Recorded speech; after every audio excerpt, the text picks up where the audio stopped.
you all for coming out tonight to listen to me talk about what I do and share a little bit of what I do with you. And I'd like to say thank you to the Kalamazoo Institute of Art and everybody else who worked together so diligently to bring me here. It's awesome. So I am going to say first that if you have any questions about anything you see, I would love it if you sort of just feel free to stop me, like just say, hey, Kori, or hey, dude, or whatever. Just, you could say, stop, I have a question, because there's quite a few things that we're going to look at tonight. Not a ton, but enough. And I think we could address the question when the thing is up there as compared to going to the end and going back and forth. Does that make any sense? I think we can do it. I'm looking forward to it. What else do I want to say? I think that's it. I'm going to try to get us out of here in a decent amount of time, with enough time for questions at the end too. So if you don't want to stop me, we can reconvene at the end. All right. Let me do this first. I wish I had a laser pointer, but that's a bit much. I think I'm going to start talking about these beaded curtains that I make, and kind of used to make for the most part, because I've publicly stopped making these curtains. But since there is one of my absolute favorite ones in the show, and it's remarkably a really great early one, I thought, well, we'll just start with a bunch of curtains so that you can see kind of the breadth and the sort of subject matter that has been encountered, and I can talk a little bit about the process, or if you have questions about the process and what they are, and then we'll talk about some other things, and we will go all the way into 2019. So somehow we're going to have a nice little time-traveling evening. So I'm going to start with this curtain. This is entitled Jubilee. This is the first one that I ever made. So this curtain is about 8 by 8 foot square.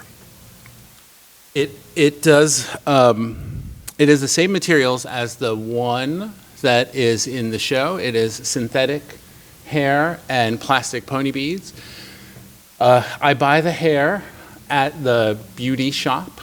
It is hair that is meant for the human body, but obviously has never quite made it.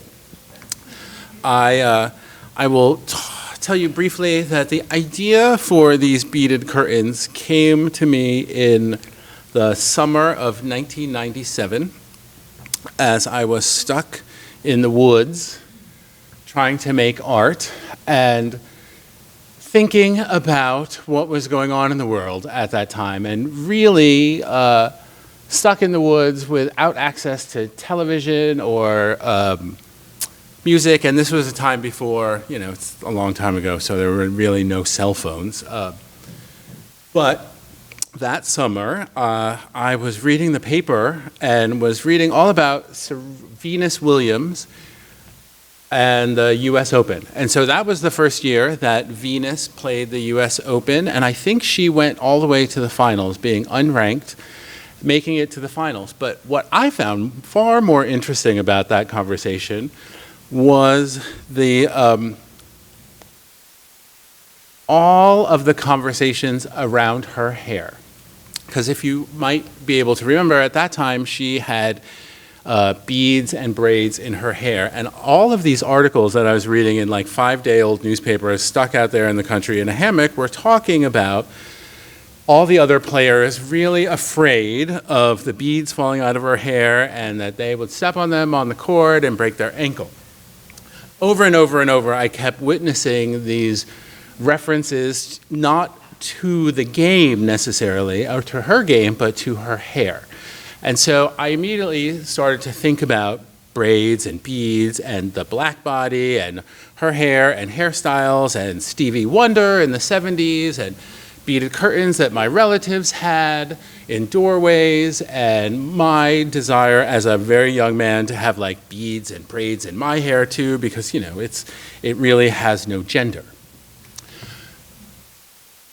Suffice it to say, all of that sort of was going through my mind, and I immediately started to think about like how I could use those materials and the ideas that were surrounding them to make something, because it seemed so kind of important to me at the time and so interesting to talk about this. And so I quickly made some maquettes of beads and braids and looked at it and put it away promptly for about 2 years. It really looked to me at that time like something that I was not comfortable talking about or making. It actually looked, well, we're not going to get too much into that, but I just was not super comfortable with the way that it looked like and felt that it was not my place to make work at that time that was leaning in that direction. I will say it looked as if it looked very Native American, and I felt uncomfortable approaching that in terms of what my work looked like. But as I said, I put it away, the little samples away for 2 years, and then quickly got over that. And realized that was, that was just in my mind, perhaps, and not in the work. So, as I said, this is the first one. This is a wall of fire. It's depicting Los Angeles, I think, at that time, because in my mind, that city is always on fire, right? It was on fire last week. It will probably be on fire again before the end of the year.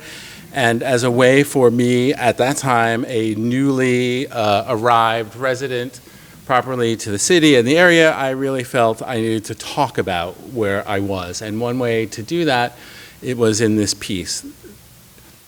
This is really kind of a sort of pop art fire, right? It's really graphic. Again, it's the first one. It's where I tried to figure out exactly what I was doing and what I could do with these strange materials that I found oddly compelling and totally beautiful. Like, how do I use these things to make what I want to make that says something? I'm not necessarily sure exactly what this says. Oh, I take that back. I am totally sure of what this says. I might not share it with you all tonight, though. So right after that, I immediately started to, people really like that curtain. It has a companion, but that is more about another kind of narrative and story, and so we're not going to look at that. But right after that, I realized that I was not so interested in making pop art curtains, but I was still interested in making these beaded curtains. They let me do things that I had told myself that I was not interested in doing anymore, right? So I was trained as a painter in school, and promptly after I finished my sort of undergrad, I said, I'm never going to pick up a paintbrush again. It just is not interesting to me. Painting is unable to do and say the things that I wanted to say at that time, right? But, yeah, I was young, I guess, and sort of not wanting to deal with the battle of trying to push the paint around at that time. But I really have always loved the formal qualities of painting and some ideas that are around it. And so I realized that if I make these beaded curtains, I could actually make a painting without ever picking up a paintbrush again. I could do all the things that I love without dealing with the things that perhaps made me uncomfortable. So this curtain, this is the third, fourth, and fifth curtains, I think, or so. Also very early. This is the companion piece to the Solon piece that is in the galleries. This one comes first.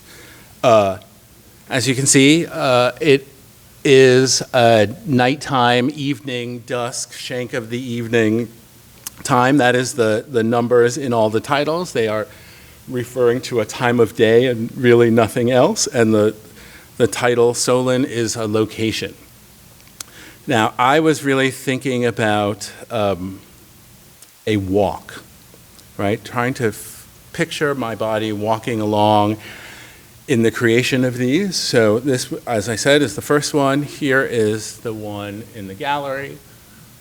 And then here is the third one that ends that. So this evening stroll, perhaps, past these images. And this is where I started to understand the type of imagery that I was really interested in making with these materials. I don't think I have sometimes I have a little detail of that, like where the sunset is, but I think since it's so close, I don't need to show a detail.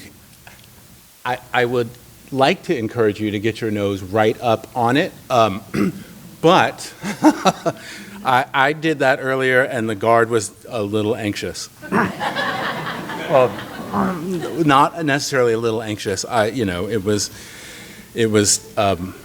rough there for a second.